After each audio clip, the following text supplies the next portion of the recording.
Chong and the Off the Hook Comedy Club this weekend. OffTheHookComedy.com. Check it out right now. Do so. These shows are going to be completely sold out this weekend, I promise you. Yeah, come on down tonight, and I'll get everybody high. There you go. So when you and Cheech started doing comedy, obviously because of the time, drugs were a pretty, popular thing to talk about. And They were illegal. They were right. If they caught you with drugs, boy, they would be really mad at you. That's right. Yeah. Still they are. Yeah, Cheech and I. In fact, when we did the Troubadour, that was our big thing. Mm-hmm.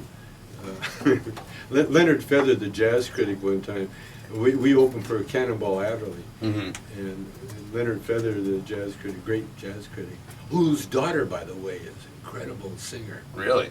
You kind of have to be when your dad's a jazz critic. Check her out. Oh, she is so good. Craziest song. But anyway, he said the opening act was a couple of guys that did a long bit about pot.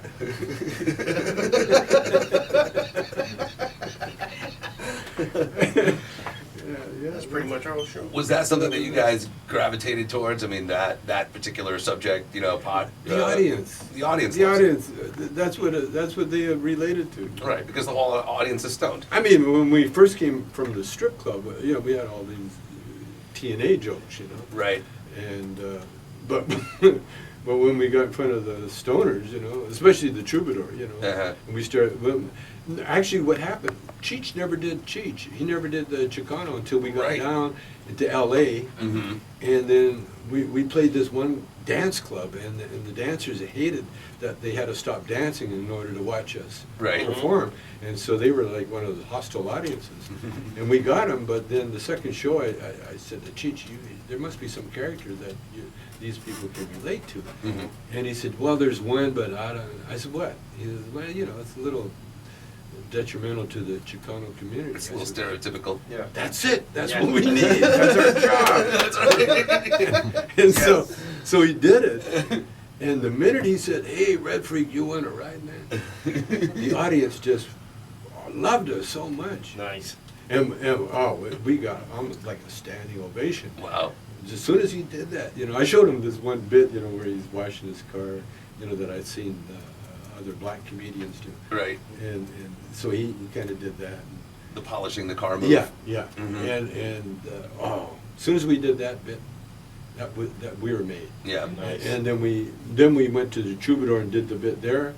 Oh, forget it. It was over. So did you have clubs that were kind of like, everyone's hearing about Cheech and Chong, people are talking about them, and well, the Troubadour. Yeah, and it was they wanted to keep hiring you. We were doing the open mic night, and then they started phoning us and asking us, "Are you going to be here to work for nothing at the open mic night?" Right. Yeah.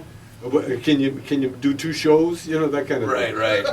And that's when things changed. That's when you knew you had something. That's obviously. That's when we got discovered by Lou Adler. Mm-hmm. It's funny, Lou Adler and Frank Zappa were there the same night. Lou Adler, very famous record producer. Very famous record producer, yeah. Right. He loved us. Frank Zappa didn't. Really? He didn't like us.